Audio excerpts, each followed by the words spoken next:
भगवानुवाच श्रीभगवानुवाच ओके ఒకసారి ప్రజహాతి యదా కామాన్ ప్రజహాతి యదా కామాన్ ప్రజహాతి యదా కామాన్ ప్రజహాతి యదా కామాన్ సర్వాన్ పార్థమనోగతాన్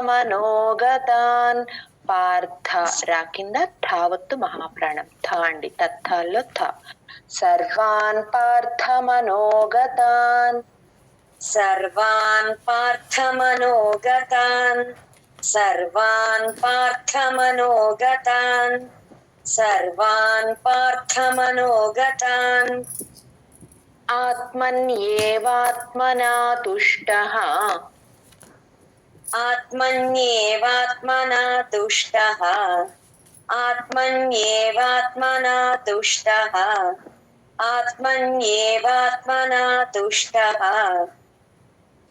స్థిత ప్రజ్ఞస్త ఇక్కడ కూడా సా కింద ధావత్తు మహాప్రాణం స్థిత అపాని పట్టుకుంటూ చెప్పాలి ప్రజ్ఞ జ్ఞ అండి స్థిత ప్రజ్ఞస్తదోచ్యతే స్థిత ప్రజ్ఞస్తదోచ్యతే స్థిత ప్రజ్ఞస్తదోచ్యతే స్థిత ప్రజ్ఞస్తదోచ్యతే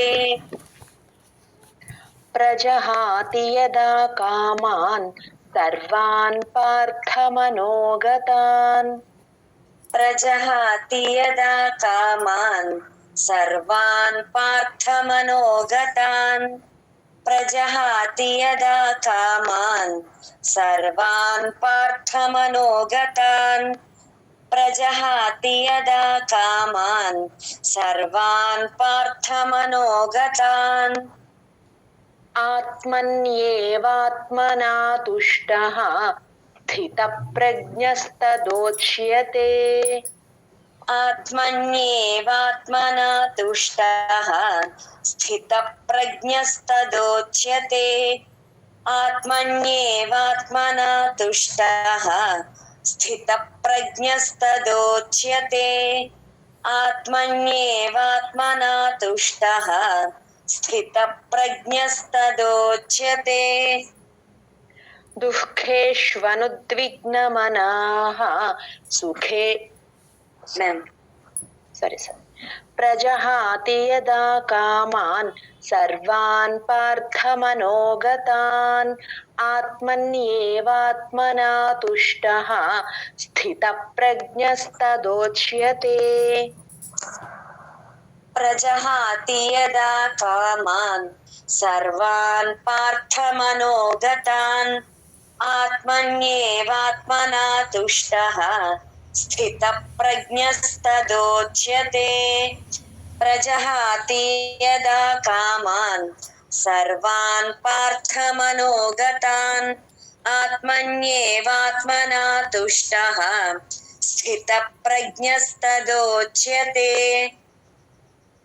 ప్రజహాతి యదా కామాన్ సర్వాన్ పార్థమనోగతాన్ ఆత్మన్యేవాత్మనా తుష్టః స్థిత ప్రజ్ఞస్తదోచ్యతే ప్రజహాతి యదా కామాన్ సర్వాన్ పార్థమనోగతాన్ ఆత్మన్యేవాత్మనా తుష్టః స్థిత ప్రజ్ఞస్తదోచ్యతే ప్రజహాతి యదా కామాన్ సర్వాన్ పార్థమనోగతాన్ ఆత్మన్యేవాత్మనా తుష్టః స్థిత ప్రజ్ఞస్తదోచ్యతే ప్రజహాతి యదా కామాన్ సర్వాన్ పార్థమనోగతాన్ ఆత్మన్యేవాత్మనా తుష్టః స్థిత ప్రజ్ఞస్తదోచ్యతే ప్రజహాతి యదా కామాన్ సర్వాన్ పార్థమనోగతాన్ ఆత్మన్యేవాత్మనా తుష్టః స్థిత ప్రజ్ఞస్తదోచ్యతే ప్రజహాతి యదా కామాన్ సర్వాన్ పార్థమనోగతాన్ ఆత్మన్యేవాత్మనా తుష్టః స్థితప్రజ్ఞస్తదోచ్యతే ప్రజహాతి యదా కామాన్ సర్వాన్ పార్థమనోగతాన్ ఆత్మన్యేవాత్మనా తుష్టః స్థితప్రజ్ఞస్తదోచ్యతే. అదొక్కసారి చూసుకోండి. దోచ్యతే కాదు, వినిపిస్తుందమ్మా? దోచ్యతే అదోకి కొంచెం దీర్ఘం ఎక్కువ పెడుతున్నారు. అంటే ఒక అవగ్రహ ఉంటే మనం పెడతాం కదా, అక్కడ అవగ్రహ అంటే తెలుసు కదమ్మా. ఇక్కడ 58వ శ్లోకాలో 2వ పాదం చూడండి, కూర్మో పక్కన ఉంది చూసారా ఆ సింబల్. అలా అవగ్రహ ఉన్నప్పుడు పెడతాం కదా, అలా కొంచెం ఎక్కువ. దోచ్యతే కాదు, దోచ్యతే అంతే. స్థిత ప్రజ్ఞస్తదోచ్యతే చాలు, దోచ్యతే చాలు. దోచ్యతే అంటున్నారు మీరు, అదొక్కసారి చూసుకోండి. ఓకే మ్యామ్, ఒకసారి చెప్పనా మ్యామ్? నాకు చెప్పండి. చెప్పండి. ఆత్మన్యేవాత్మనా తుష్టః స్థితప్రజ్ఞస్తదోచ్యతే. ఓకేనా మ్యామ్? సరిపోయిందండి. ఓకే. 56వ శ్లోకం అండి. దుఃఖే ఎప్పుడు చెప్పినా, దుఃఖము ఎప్పుడు చెప్పినా దూ పక్కన విసర్గ హా సౌండ్ హాఫ్ క్లియర్ గా వినిపించాలండి. అలాగే చాలా మంది దుఃఖం చెప్పినప్పుడు దూకి మహాప్రాణ పెట్టేస్తారు, దుఃఖం అంటారు. కాదు, దూ అల్ప ప్రాణం తేలిగ్గా చెప్పాలి, పక్కన విసర్గ వినపడాలి, ఖా మహాప్రాణం చెప్పాలి. ఓకే. దుఃఖేష్వనుద్విగ్నమనాః, ఇక్కడ చూడండి, ఖా నుంచి షా పట్టుకోవాలి, శ్వను అను నుంచి దా పట్టుకోవాలి, అనుద్విగ్న. ఓకే. దుఃఖేష్వనుద్విగ్నమనాః, దుఃఖేష్వనుద్విగ్నమనాః, దుఃఖేష్వనుద్విగ్నమనాః, దుఃఖేష్వనుద్విగ్నమనాః. సుఖేషు విగత స్పృహః, సుఖేషు ఖా మహాప్రాణం, విగత అసాని పట్టుకోవాలి, స్పృహ పాకి వట్రసుడి తేలిక చెప్పాలి. సుఖేషు విగత స్పృహః, సుఖేషు విగత స్పృహః, సుఖేషు విగత స్పృహః, సుఖేషు విగత స్పృహః. వీతరాగ భయ క్రోధః, భ మహాప్రాణం, భయక్ అకాని పట్టుకోవాలి, క్రోధః ధ మహాప్రాణం. వీతరాగ భయ క్రోధః, వీతరాగ భయ క్రోధః, వీతరాగ భయ క్రోధః, వీతరాగ భయ క్రోధః. స్థితధీర్మునిరుచ్యతే, ఇక్కడ కూడా సా కింద ధావత్ మహాప్రాణం, మళ్ళీ పక్కనే తా అల్ప ప్రాణం, మళ్ళీ పక్కన ధీ మహాప్రాణం అండి. చూసుకోండి. ధీర్ రాని పట్టుకొని మాకి ముని, ధీర్ ముని రుచ్యతే చా కింద యావత్తు. స్థితధీర్మునిరుచ్యతే, స్థితధీర్మునిరుచ్యతే, స్థితధీర్మునిరుచ్యతే, స్థితధీర్మునిరుచ్యతే. దుఃఖేష్వనుద్విగ్నమనాః, సుఖేషు విగత స్పృహః, దుఃఖేష్వనుద్విగ్నమనాః, సుఖేషు విగత స్పృహః, దుఃఖేష్వనుద్విగ్నమనాః, సుఖేషు విగత స్పృహః, దుఃఖేష్వనుద్విగ్నమనాః, సుఖేషు విగత స్పృహః. వీతరాగ భయ క్రోధః, స్థితధీర్మునిరుచ్యతే, వీతరాగ భయ క్రోధః, స్థితధీర్మునిరుచ్యతే, వీతరాగ భయ క్రోధః, స్థితధీర్మునిరుచ్యతే, వీతరాగ భయ క్రోధః, స్థితధీర్మునిరుచ్యతే. దుఃఖేష్వనుద్విగ్నమనాః, సుఖేషు విగత స్పృహః, వీతరాగ భయ క్రోధః, స్థితధీర్మునిరుచ్యతే. దుఃఖేష్వనుద్విగ్నమనాః సుఖేషు విగతస్పృహః పీతరాగభయక్రోధః స్థితధీర్మునిరుచ్యతే. దుఃఖేష్వనుద్విగ్నమనాః సుఖేషు విగతస్పృహః పీతరాగభయక్రోధః స్థితధీర్మునిరుచ్యతే.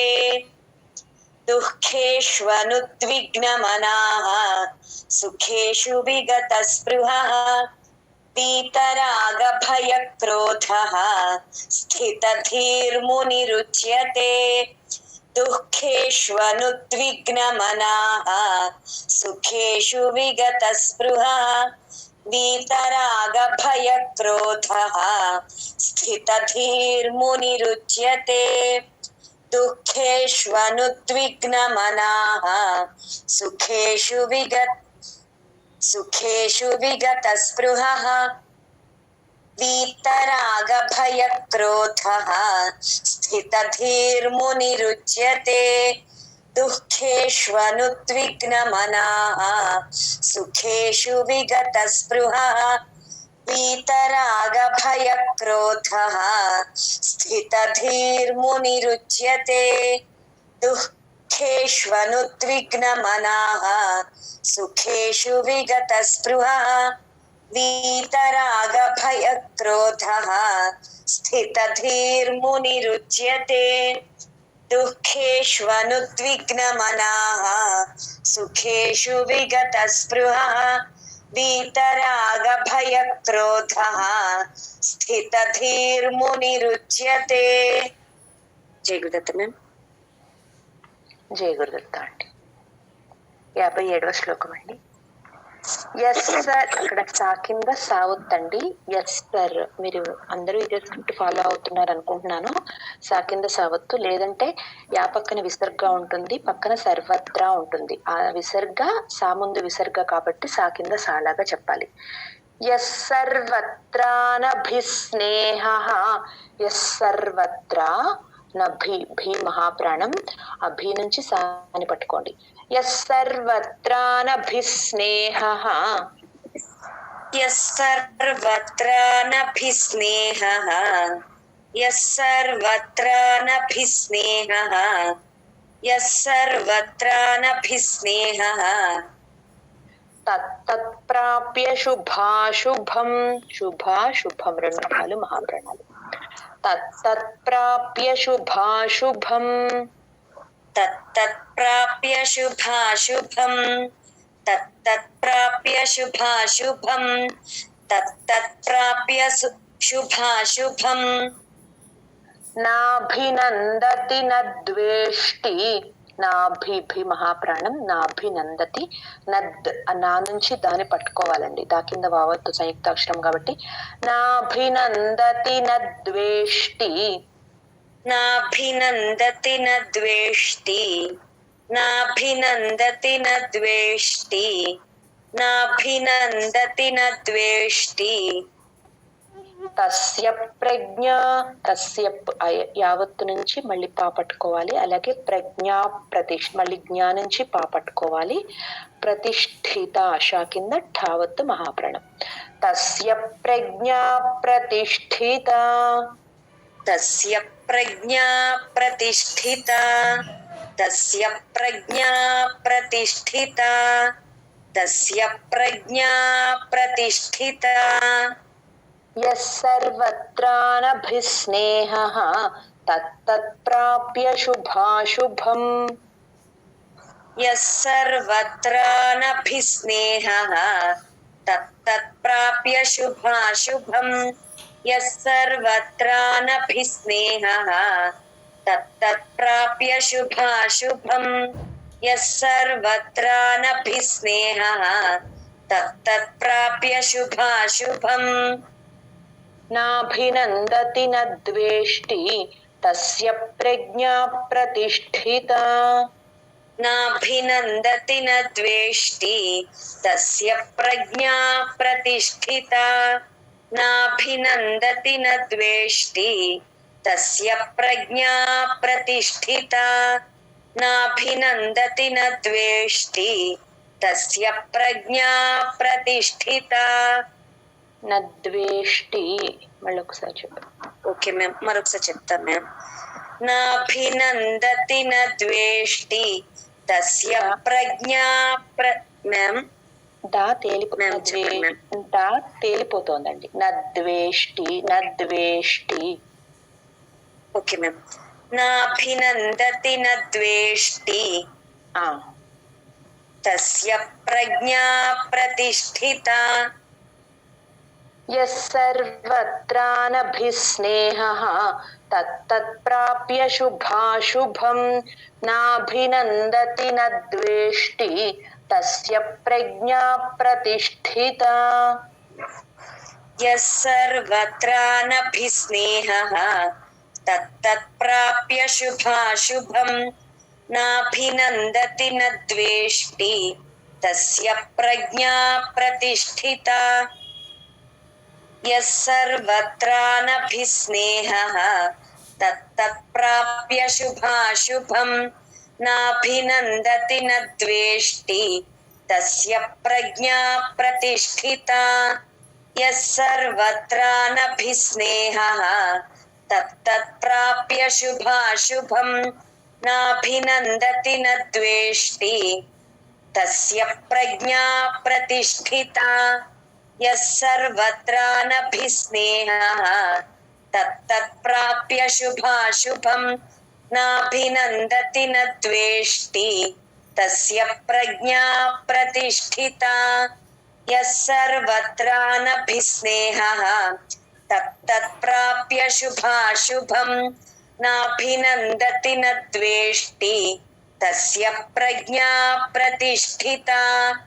యః సర్వత్రానభిస్నేహః తత్తత్ప్రాప్య శుభాశుభం నాభినందతి న ద్వేష్టి తస్య ప్రజ్ఞా ప్రతిష్ఠితా.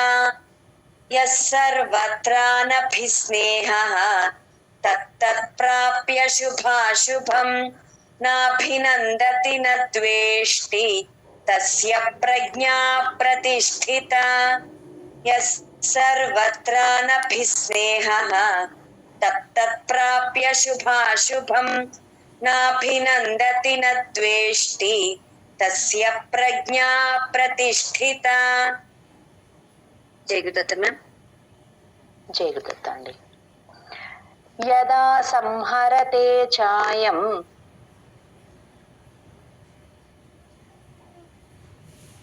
యదా సంహరతే చాయం యదా సంహరతే చాయం యదా సంహరతే చాయం కూర్మోంగానీవ సర్వశః కూర్మోంగానీవ సర్వశః కూర్మోంగానీవ సర్వశః కూర్మోంగానీవ సర్వశః ఇంద్రియాణీంద్రియార్థేభ్యః. ఈ అనేది అచ్చుల్లో ఇలాగా ఇంద్రియ అనకూడదండి. ఇంద్రియ కంఠంలో నుంచి ఇంద్రియాణీంద్రియార్థేభ్యః. రా కింద ధావత్తు మహాప్రాణం, భావత్తు మహాప్రాణం, యావత్తు భా మహాప్రాణం యావత్తు. ఇంద్రియాణీంద్రియార్థేభ్యః ఇంద్రియాణీంద్రియార్థేభ్యః ఇంద్రియాణీంద్రియార్థేభ్యః ఇంద్రియాణీంద్రియార్థేభ్యః తస్య ప్రజ్ఞా ప్రతిష్ఠితా. తస్య ప్రజ్ఞా ప్రతిష్ఠితా. తస్య ప్రజ్ఞా ప్రతిష్ఠితా. తస్య ప్రజ్ఞా ప్రతిష్ఠితా. యదా సంహరతే చాయం కూర్మోంగానీవ సర్వశః. యదా సంహరతే చాయం కూర్మోంగానీవ సర్వశః. యదా సంహరతే చాయం కూర్మోంగానీవ సర్వశః. యదా సంహరతే చాయం కూర్మోంగానీవ సర్వశః. ఇంద్రియాణీంద్రియార్థేభ్యః తస్య ప్రజ్ఞా ప్రతిష్ఠితా. ఇంద్రియాణీంద్రియార్థేభ్యః తస్య ప్రజ్ఞా ప్రతిష్ఠితా. ఇంద్రియాణీంద్రియార్థేభ్యః తస్య ప్రజ్ఞా ప్రతిష్ఠితా. ఇంద్రియాణీంద్రియార్థేభ్యః తస్య ప్రజ్ఞా ప్రతిష్ఠితా. యదా సంహరతే చాయం కూర్మోంగానీవ సర్వశః ఇంద్రియాణీంద్రియార్థేభ్యః తస్య ప్రజ్ఞా ప్రతిష్ఠితా. యదా సంహరతే చాయం కూర్మోంగానీవ సర్వశః ఇంద్రియాణీంద్రియార్థేభ్యః తస్య ప్రజ్ఞా ప్రతిష్ఠితా. యదా సంహరతే చాయం కూర్మోంగానీవ సర్వశః ఇంద్రియాణీంద్రియార్థేభ్యః తస్య ప్రజ్ఞా ప్రతిష్ఠితా. యదా సంహరతే చాయం కూర్మోంగానీవ సర్వశః ఇంద్రియాణీంద్రియార్థేభ్యః తస్య ప్రజ్ఞా ప్రతిష్ఠితా. యదా సంహరతే చాయం కూర్మోంగానీవ సర్వశః ఇంద్రియాణీంద్రియార్థేభ్యః తస్య ప్రజ్ఞా ప్రతిష్ఠితా. యదా సంహరతే చాయం కూర్మోంగానీవ సర్వశః ఇంద్రియాణీంద్రియార్థేభ్యః తస్య ప్రజ్ఞా ప్రతిష్ఠితా. యదా సంహరతే చాయం కూర్మోంగానీవ సర్వశః ఇంద్రియాణీంద్రియార్థేభ్యః తస్య ప్రజ్ఞా ప్రతిష్ఠితా. యదా సంహరతే చాయం కూర్మోంగానీవ సర్వశః ఇంద్రియాణీంద్రియార్థేభ్యః తస్య ప్రజ్ఞా ప్రతిష్ఠితా. జగదత్నం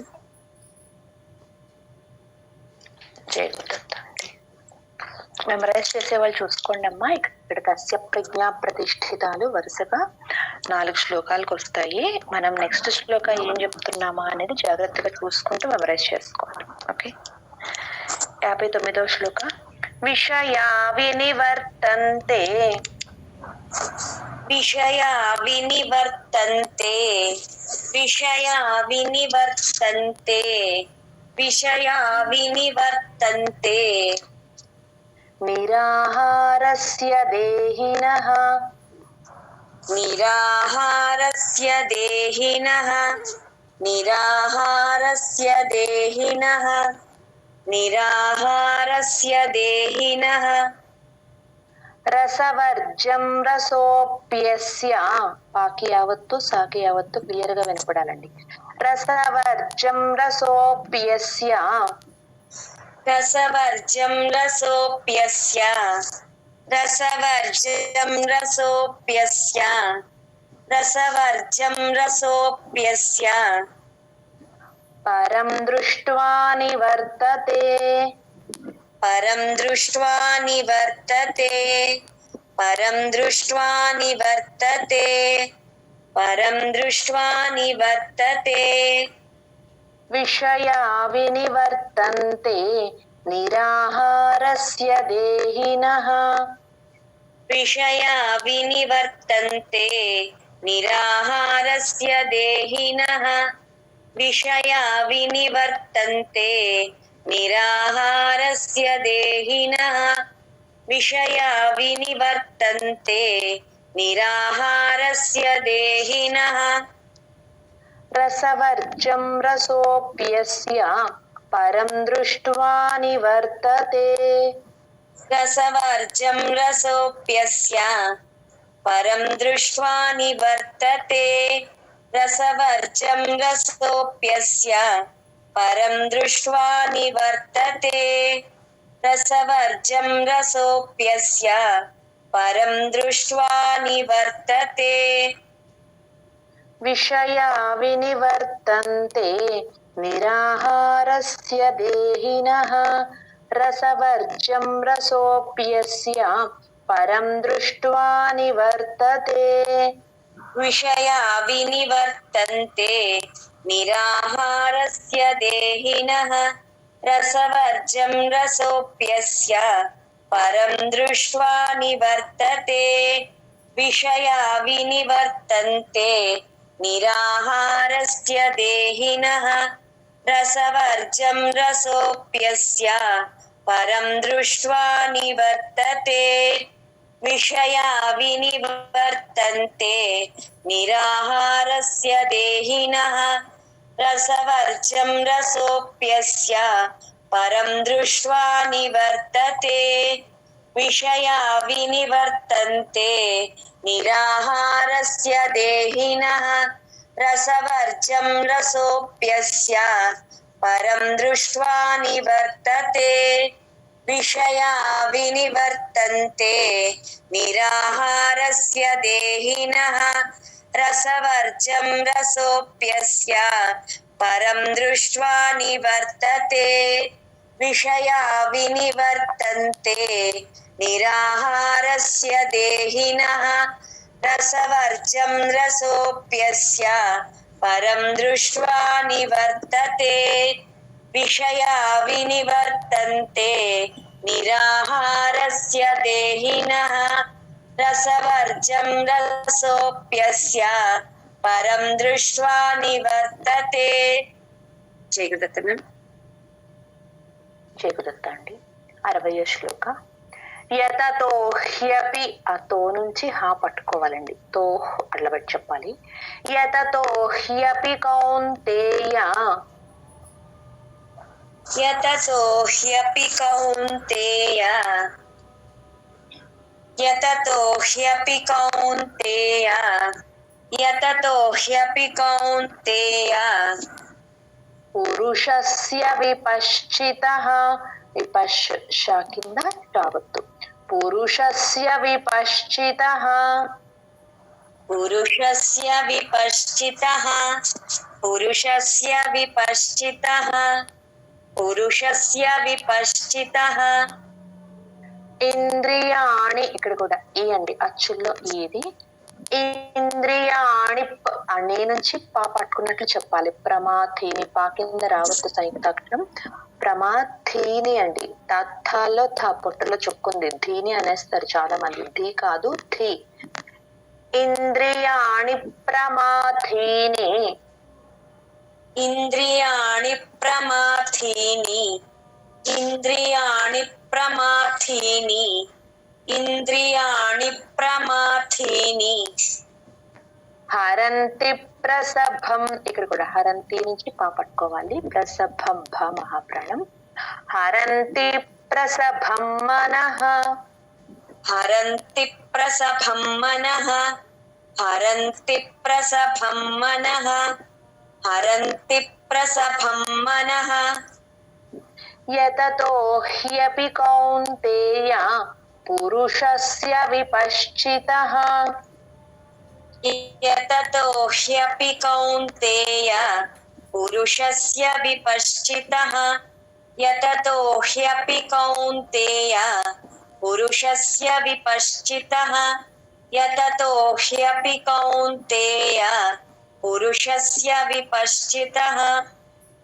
ఇంద్రియాణి ప్రమాథీని హరంతి ప్రసభం మనః, ఇంద్రియాణి ప్రమాథీని హరంతి ప్రసభం మనః ఇంద్రియాణి ప్రమాథీని హరంతి ప్రసభం మనః ఇంద్రియాణి ప్రమాథీని హరంతి ప్రసభం మనః. యతతో హ్యపి కౌంతేయ పురుషస్య విపశ్చితః ఇంద్రియాణి ప్రమాథీని హరంతి ప్రసభం మనః. యతతో హ్యపి కౌంతేయ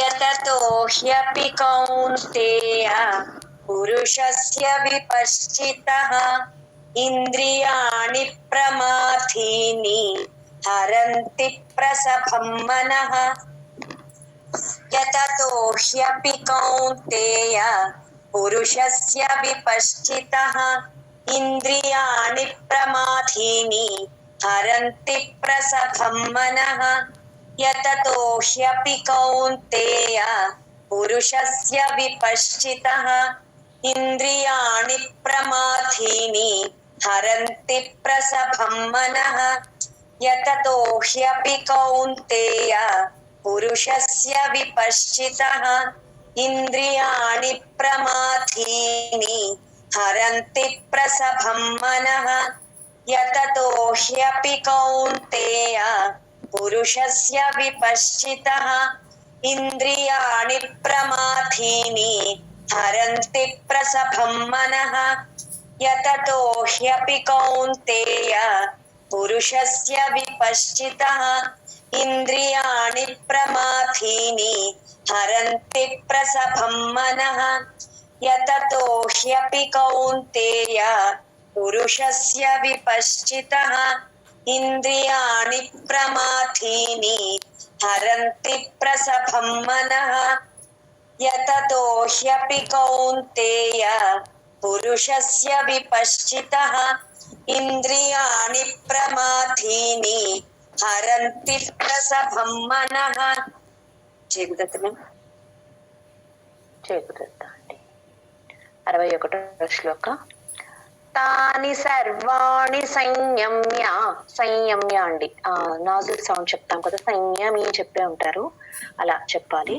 తాని సర్వాణి సంయమ్య तानि सर्वाणि संयम्य तानि सर्वाणि संयम्य तानि सर्वाणि संयम्य యుక్త ఆసీత ఇక్కడ యుక్త తర్వాత కొంచెం పాజ్ ఇచ్చి ఆ చెప్పండి అచ్చుల్లో ఆ కాబట్టి పాజ్ ఇచ్చి చెప్పాలండి యుక్త ఆసీత మత్పరః युक्त आसीत मत्परः युक्त आसीत मत्परः युक्त आसीत मत्परः వశే హి యస్యేంద్రియాణి యస్యేంద్రియా క్లియర్ గా వినపడాలండి వశే హి యస్యేంద్రియాణి वशे हि यस्येन्द्रियाणि वशे हि यस्येन्द्रियाणि वशे हि यस्येन्द्रियाणि తస్య ప్రజ్ఞా ప్రతిష్ఠిత तस्य प्रज्ञा प्रतिष्ठिता तस्य प्रज्ञा प्रतिष्ठिता तस्य प्रज्ञा प्रतिष्ठिता తాని సర్వాణి సంయమ్య యుక్త ఆసీత మత్పరః तानि सर्वाणि संयम्य युक्त आसीत मत्परः तानि सर्वाणि संयम्य युक्त आसीत मत्परः तानि सर्वाणि संयम्य युक्त आसीत मत्परः వశే హి యస్యేంద్రియాణి తస్య ప్రజ్ఞా ప్రతిష్ఠిత वशे हि यस्येन्द्रियाणि तस्य प्रज्ञा प्रतिष्ठिता वशे हि यस्येन्द्रियाणि तस्य प्रज्ञा प्रतिष्ठिता वशे हि यस्येन्द्रियाणि तस्य प्रज्ञा प्रतिष्ठिता తాని సర్వాణి సంయమ్య యుక్త ఆసీత మత్పరః వశే హి యస్యేంద్రియాణి తస్య ప్రజ్ఞా ప్రతిష్ఠిత तानि सर्वाणि संयम्य युक्त आसीत मत्परः वशे हि यस्येन्द्रियाणि तस्य प्रज्ञा प्रतिष्ठिता तानि सर्वाणि संयम्य युक्त आसीत मत्परः वशे हि यस्येन्द्रियाणि तस्य प्रज्ञा प्रतिष्ठिता तानि सर्वाणि संयम्य युक्त आसीत मत्परः वशे हि यस्येन्द्रियाणि तस्य प्रज्ञा प्रतिष्ठिता तानि सर्वाणि संयम्य युक्त आसीत मत्परः वशे हि यस्येन्द्रियाणि तस्य प्रज्ञा प्रतिष्ठिता तानि सर्वाणि संयम्य युक्त आसीत मत्परः वशे हि यस्येन्द्रियाणि तस्य प्रज्ञा प्रतिष्ठिता तानि सर्वाणि संयम्य युक्त आसीत मत्परः वशे हि यस्येन्द्रियाणि तस्य प्रज्ञा प्रतिष्ठिता तानि सर्वाणि संयम्य युक्त आसीत मत्परः वशे हि यस्येन्द्रियाणि तस्य प्रज्ञा प्रतिष्ठिता. జయ గురుదత్త అండి. 8 శ్లోకాలు చెప్తారు కదా మీ టీచర్? అవును మ్యామ్. ఎస్ ఓకే అండి. జయ గురుదత్త అండి. హరంతి అడిగారు చూడండి. ఎవరు? హరంతి అండి. హరంతి ఎన్నే అండి. హరంతి, హరం అని రాదు. ఈ ఎమ్ము ఎన్ను అనేది నేను ఒక చెప్తాను చూడండి సింపుల్ గా మీకు. ఎక్కడ ఎమ్ము ఎక్కడ ఎన్ను అంటే చూడండి, సున్నా తర్వాత సున్నాకి దానికి స్వతంత్రంగా ఒక ఉచ్చారణ ఏమీ లేదు. దాని తర్వాత వచ్చే అక్షరాన్ని బట్టి సున్నాని ఎలా పలకాలి అని ఉంటుంది. సున్నా తర్వాత మనకి హల్లుల్లో కావర్గం అంటే కఖ గఘ ఞ అది కావర్గము. చచ్చ జజ్జ ఞ అది చావర్గము. టఠ డఢ ణ అది టావర్గము. తత్థ దద్ధ న తావర్గము. పప్ప బబ్బ మా పావర్గము. అంటే క చాట తాప 5 వర్గాలు ఉంటాయి కదండి. ఈ 5 వర్గాలను బట్టే మనకి సున్నా తర్వాత ఏది వస్తుంది అనేది చెప్పచ్చు. ఫస్ట్ క చ తర్వాత చెప్తాను. టావర్గం తట్టాడఠాణ టావర్గం అంటే సున్నా తర్వాత ఈ వర్గం టావర్గంలో అంటే ఈ 5 అక్షరాల్లో ఏ అక్షరమైనా సున్నా తర్వాత వస్తే ట ఠ డ ఢ అణ ఏదొచ్చినా కూడా ఆ సున్నా ఆ చివరి అక్షరం అనునాసిక అంటే అణ చివరి వర్గంలో ఉన్న 5వ అక్షరం ఏదైతే ఉందో ఆ సౌండ్ వస్తుందండి. అంటే ఇక్కడ టావర్గంలో 5వ అక్షరం ఏంటి? అణ. అవును కదా, అణ.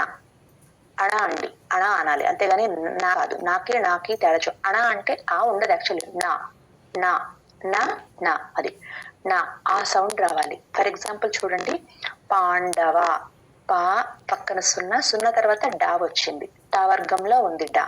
పాండవ అణ అనలాగా అంతేగాని పాండవ అని నాలాగా చెప్పం కదా. పాండవ. ఓకే. కంఠము ట కంఠము కంఠము అని ఎన్లాగా చెప్పం. కంఠము కొంచెం ఆ అణ సౌండ్ అనమాట అది. ఓకే. పాండవ అలా. అలాగే నెక్స్ట్ చూడండి, తావర్గం తీసుకోండి. తత్థ దద్ధాన మనకు తెలుసు. అంతం అంటాం. అంతం. తత్థ దద్ధానాలో చివరి అక్షరం ఏంటి? 5వ అక్షరం నా కదా. సో ఎన్ నా అంటే దాని ఫుల్ అక్షరం రావాలి. ఫుల్ అక్షరం రాదు. దాన్ని ఆ నాని సగం చేస్తే అన్న కదా, అది ఆ అక్షరం వస్తుంది. అంతం అంతం పంతం. ఇక్కడ కూడా చూడండి, హరంతి హరంతి పైన కౌంతేయ కౌంతేయ. ఓకే. అంటే తాగాని దాగాని పందెం దా ఉందనుకోండి. పందెం పందెం పందెం పమ్మని ఎం చెప్పకూడదు. పందెం. ఓకే. పందెం మనం ఆల్రెడీ అలానే చెప్తాం. మనం వాడుక భాషలో కూడా అదే చెప్తాం. కానీ అది అని తెలియదు. రూల్ ఏంటంటే ఆ వర్గంలో ఉన్న ఏ అక్షరం సున్నా తర్వాత వచ్చినా ఆ వర్గంలో ఉన్న 5వ అక్షరం పొల్లక్షరం లాగా చేసి సున్నాని ఆ సౌండ్ తో పలకాలి. ఓకే. నెక్స్ట్ చూడండి, పావర్గం. పప్ప బబ్బామ. పావర్గం ఏమున్నాయి? అంబ అంబ కంప అమ్మ అని వస్తుంది చూడండి. అంబ కంప అలా. ఓకే.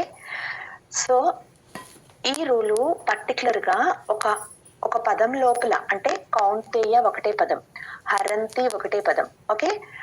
అలా ఒకటే పదం లోపల ఉన్నప్పుడు ఈ రూల్ పర్టికులర్ గా అప్లై చేయాలండి.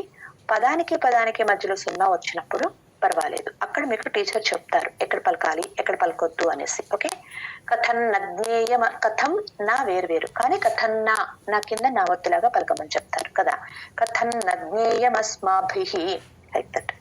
ఓకే, సో కాచాటా తప వర్గాల్లో ఆ వర్గంలో ఉన్న ఏ అక్షరము 0 తర్వాత వచ్చిన ఆ వర్గంలో ఉన్న 5వ అక్షరం లాగా పలకాలి. నెక్స్ట్ పైన 2 వదిలేసాం మనం, కావర్గం చావర్గం. కావర్గం తీసుకోండి, కక్క గగ్గ ఉంగ అండి. మనం ఇన్యా నేర్చుకున్నాం, అది ఇన్యా కాదండి, దాన్ని పలికేటప్పుడు ఉంగా అని పలకాలి. కక్క గగ్గ ఉంగ ఉంగ. సో ఇక్కడ చూడండి 58వ శ్లోకాలో కూర్మోంగా ఉంగా అంటున్నామా, కూర్మోంగానీవ సర్వశః, కూర్మోంగా ఉంగా అలా. సో అంటే బై డిఫాల్ట్ కొంచెం ఎన్లానే అనిపిస్తుంది, అంత పర్టికులర్ గా చెప్పకపోయినా ఎన్ అని చెప్పేస్తాము. యాక్చువల్ రూల్ అయితే అదనమాట, కూర్మోంగానీవ సర్వశః. ఓకే, అలాగే చ అది ఇని కాదండి, పలకటం మనం అంటాం ఇని అంటాము, పలికేది జ్ఞా జ్ఞా జ్ఞా, అది నాజుల్ సౌండ్ జ్ఞా.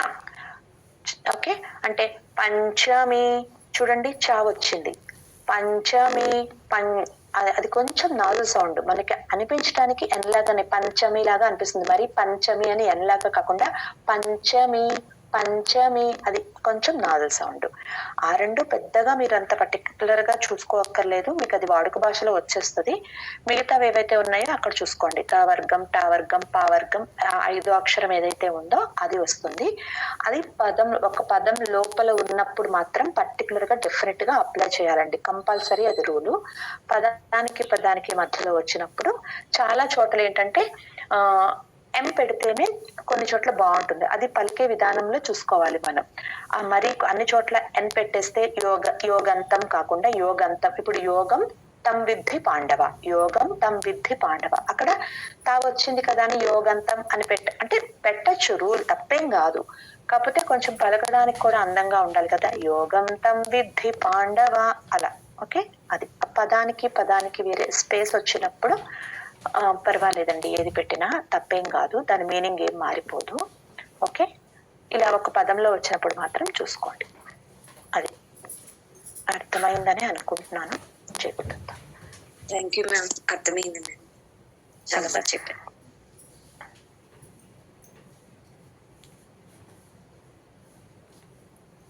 కావ్య గారు ఉన్నారా అండి?